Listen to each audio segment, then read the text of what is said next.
Olá! Que bom ter vocês conosco. Nós somos uma IA desenvolvida pelo site Ponto Geek. Curadoria de conteúdo humana por Gordo Geek. Eu sou o Eduardo. E eu sou a Jéssica. Aqui sempre fazemos uma investigação especial sobre um olhar geek de assuntos ligados à tecnologia, ciência, espaço e muito mais. E hoje, o nosso papo é sobre Marte. Vamos assim investigar fundo o planeta vermelho. Desde, sei lá, como ele é por dentro, a geologia, até a história toda da exploração. Exato. E também os desafios, né? Que são gigantescos para chegar lá, para ficar, a visão do Elon Musk, que sempre gera polêmica. Isso. E as tecnologias que, quem sabe, um dia levem a gente para lá. A gente se baseou em bastante pesquisa, né? Documentos detalhados, alguns vídeos também para complementar. Sim, a ideia é juntar tudo isso. A gente vai desde a composição do núcleo de Marte, que tem umas novidades, até os planos mais recentes de propulsão nuclear, a questão da radiação. Enfim, cobrir o que as fontes trouxeram. Perfeito. Então bora lá. Começando pelo básico do básico. Como é Marte comparado com a nossa casa, a Terra? Olha, bem menorzinho. Tipo, o diâmetro é quase metade do nosso, uns 53%. E a massa, nossa, só 11% da Terra. A gravidade também é bem mais fraca, uns 38%. Só 38%? Imagina pular lá. Mas, peraí, o dia em Marte, o Sol, é quase igual, né? Isso é curioso, quase igualzinho, 24 horas e 37 minutos. E a inclinação do eixo também é parecida com a nossa, uns 25 graus contra os nossos 23,5. Ah, por isso tem estações do ano lá também. Parecido com a Terra nesse ponto. Pois é, tem estações. Mas, assim, as semelhanças meio que param por aí em alguns aspectos importantes. Por exemplo, a estrutura interna. Como assim? O que tem de diferente lá dentro? Então, o núcleo dele surpreendeu os cientistas recentemente. É maior do que se pensava, é líquido, mas é menos denso. Parece que tem elementos mais leves misturados, tipo oxigênio, enxofre, talvez até hidrogênio. Menos denso. E o que isso significa na prática? Bom, isso mexe bastante com as teorias de como Marte perdeu o campo magnético global que ele provavelmente teve um dia. Hoje ele não tem esse escudo protetor, né? É verdade. E sem campo magnético, a radiação cósmica e solar chega direto na superfície. Complicada. Exatamente. E essa falta de campo magnético junto com a gravidade mais fraca ajudou a varrer grande parte da atmosfera original. Ah, por isso a atmosfera hoje é tão fininha, né? Quase nada comparada da Terra. Menos de 1% da pressão, acho. Isso, muito rarefeita e composta basicamente de dióxido de carbono, mais de 95%, mas tem mistério aí. Mistério? Qual? O oxigênio. O rover Curiosity detectou umas variações estranhas de oxigênio perto da superfície que sobem e descem com as estações do ano. E, assim, ninguém sabe explicar direito ainda de onde vem ou por que varia tanto. Que doido! Oxigênio aparecendo e sumindo. Mais um enigma marciano para a lista. E a geologia? Marte tem uns pontos turísticos famosos, né? Tem, sim. Coisas gigantescas. O Monte Olimpo, por exemplo, é um vulcão extinto, mas é, tipo, o maior vulcão conhecido no sistema solar. 3 vezes mais alto que o Everest. Caramba! E tem aquele cânion enorme também. Valles Marineris. Isso. Um sistema de cânions que, se estivesse aqui na Terra, cruzaria os Estados Unidos de costa a costa. É gigantesco. Mostra que Marte teve, sim, atividade geológica intensa no passado. Vulcanismo, talvez placas tectônicas bem no início. Falando em passado, e a água? Sempre aquela pergunta, teve água líquida em Marte? Ah, essa é a pergunta de milhões. E as evidências são cada vez mais fortes de que sim, teve muita água no passado. Lagos, rios, talvez até oceanos rasos. A cratera G0, onde o Perseverance está, era um delta de rio, por exemplo. Uau! E hoje? Tem água ainda. Tem, mas principalmente congelada. Nas calotas polares, que são uma mistura de gelo de água e gelo seco, CO2, e também no subsolo, como o permafrost. E tem vapor d'água na atmosfera fininha. Mas e água líquida? Líquida mesmo? Aí que está a parte mais intrigante. Dados recentes, especialmente da sonda InSight, que mediu maremotos. Maremotos, já adorei. Pois é, esses dados sugerem que pode existir água líquida hoje, mas bem profunda, talvez a quilômetros abaixo da superfície. É uma possibilidade que anima muito a busca por vida atual, né? Mesmo que microscópica. Com certeza, a água líquida é o ingrediente-chave que a gente sempre procura. E as luas de Marte, Phobos e Deimos? São esquisitinhas, né? São pequenas, formato irregular, parecem batatas espaciais. A teoria mais aceita é que são asteroides que foram capturados pela gravidade de Marte lá atrás. E o futuro delas também é meio dramático. Como assim? Phobos está chegando cada vez mais perto de Marte. Em algumas dezenas de milhões de anos, ou vai se espatifar no planeta, ou vai ser despedaçada pela gravidade e formar um anel. Deimos está se afastando devagarinho. Nossa, que destino! E, para completar o cenário marciano, tem aquelas tempestades de areia gigantes, né? Sim, às vezes elas crescem tanto que cobrem um planeta inteirinho por semanas. Isso é um problemão para as missões espaciais, para painéis solares, para tudo. Os ventos lá podem ser bem fortes também. Marte parece um lugar desafiador, para dizer o mínimo. E a nossa exploração lá, como foi a história disso? Começou lá atrás, né? Desde as observações a olho nu das civilizações antigas, associando a cor vermelha à guerra. Depois vieram os telescópios, Copérnico, Kepler, Galileu. E teve a história dos canais de Marte, né? Que o Lowell achava que eram construções inteligentes. Exato! Isso atiçou a imaginação, gerou muita ficção científica, como a Guerra dos Mundos, mas depois se viu que eram ilusões de ótica ou formações naturais. Aí veio a era espacial, as primeiras sondas. Isso. A Mariner 4, em 1965, foi a primeira a mandar fotos de perto. Depois vieram as Vikings, nos anos 70, que pousaram e fizeram os primeiros experimentos buscando vida. Resultados inconclusivos até hoje. E mais recentemente os rovers. Spirit, Opportunity, Curiosity e agora o Perseverance, com o helicóptero Ingenuity. Exato. Uma evolução incrível na exploração robótica. O Ingenuity voando em outra atmosfera foi um marco histórico. Mas é sempre bom lembrar, ir para Marte é difícil. A taxa de sucesso das missões historicamente é de uns 50%, metade falha. Não é trivial. O que nos leva a Elon Musk e a SpaceX. A visão dele é bem ousada. Ousada é pouco. A meta dele é tornar a humanidade uma espécie multiplanetária. Um seguro de vida, caso algo aconteça com a Terra. Ele fala muito nisso, inspirado por Asimov, pela Mars Society. E a ferramenta para isso é a Starship, certo? Aquele foguete gigante. Isso. A Starship é a peça central.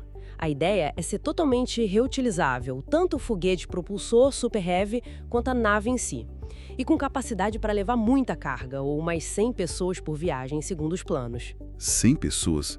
Mas ainda tem muito chão pela frente, né? Os testes tiveram alguns contratempos e tem a questão do reabastecimento em órbita. Sim, esse é um ponto crucial e um desafio enorme.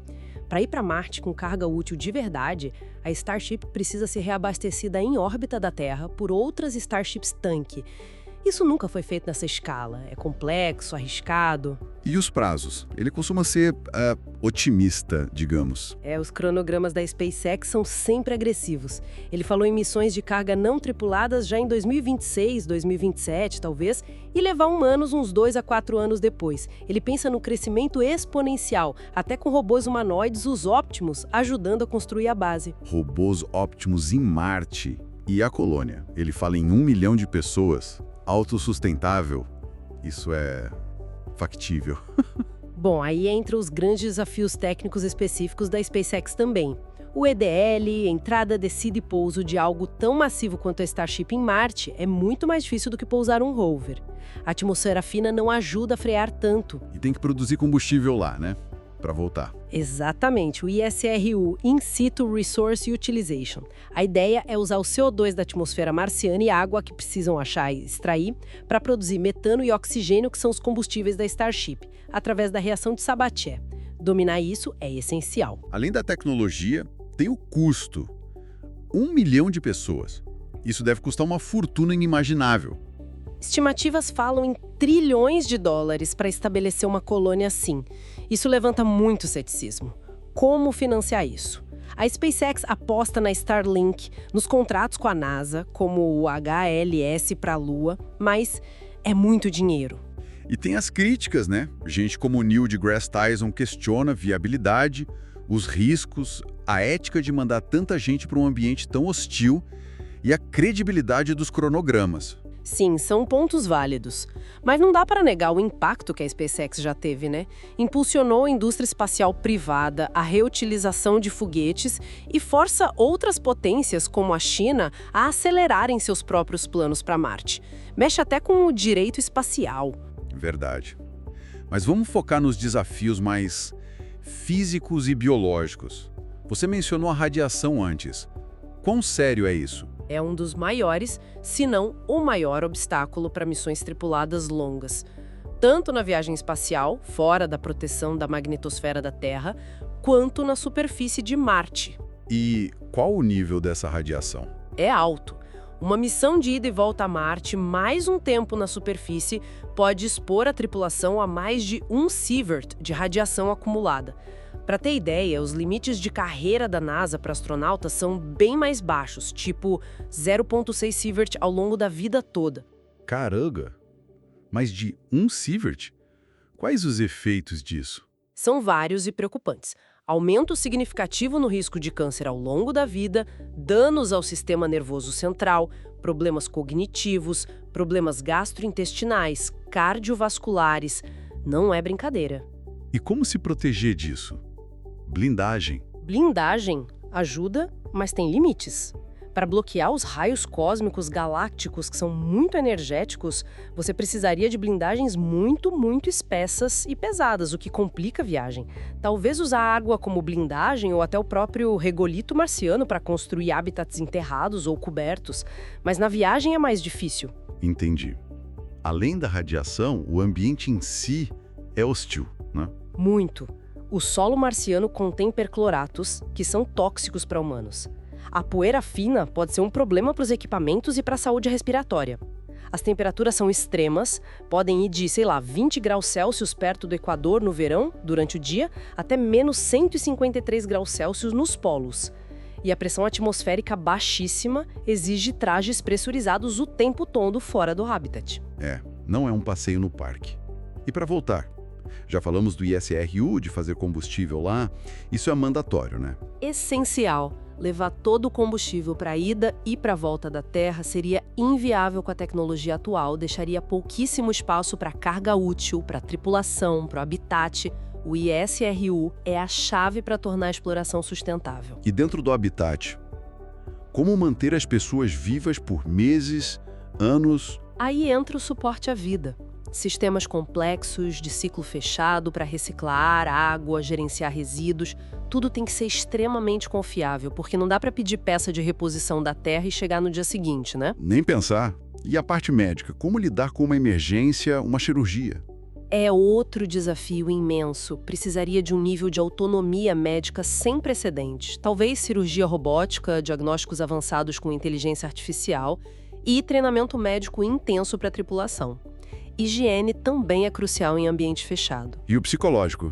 Ficar confinado com as mesmas pessoas por tanto tempo, longe da Terra? Impacto psicológico é gigantesco. Isolamento, confinamento, a pressão da missão, a distância da família e do planeta.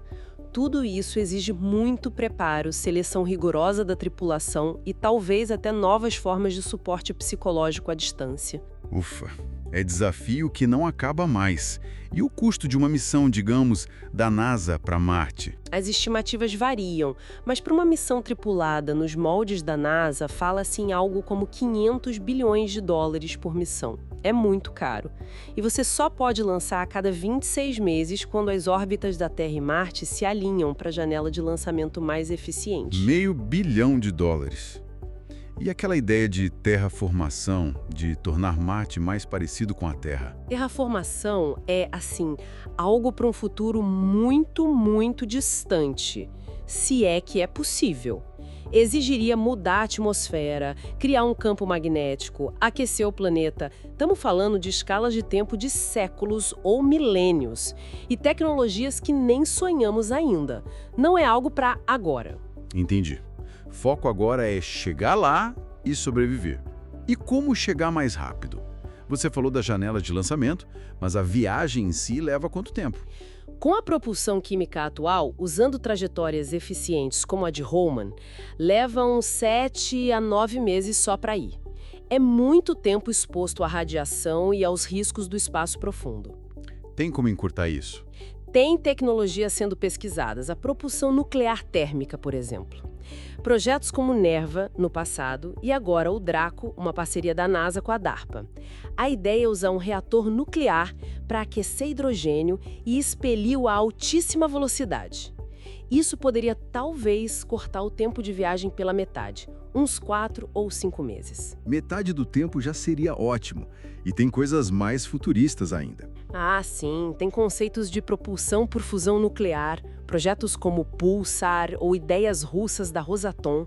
Isso poderia, teoricamente, reduzir a viagem para poucos meses, talvez até 30 dias em alguns cenários bem otimistas.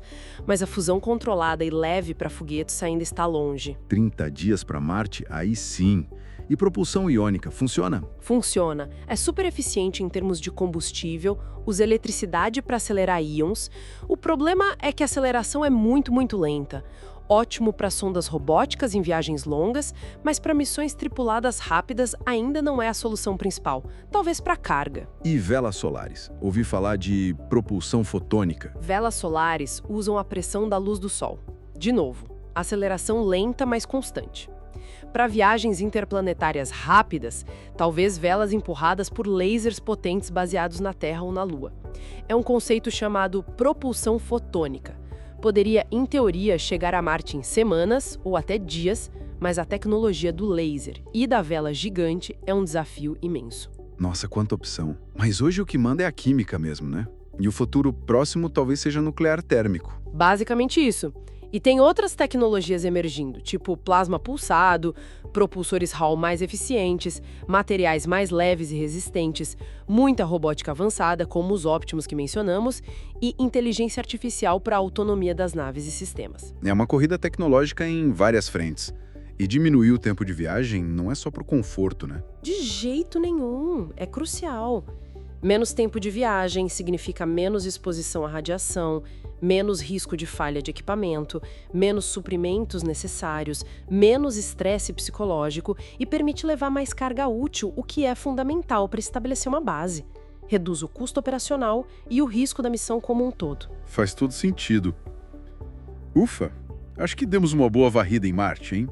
Desde como ele é, a exploração, a visão meio maluca, meio genial de colonizar. Sim, e os desafios gigantescos, né? Radiação, pousar aquela coisa enorme, a biologia, psicologia, o custo absurdo. E as tecnologias que estão sendo pensadas para, talvez, um dia, superar tudo isso e nos levar até lá. Foi muita informação. Foi mesmo. Mas acho que fica claro que o esforço para chegar a Marte vai muito além de só construir foguetes e robôs, né?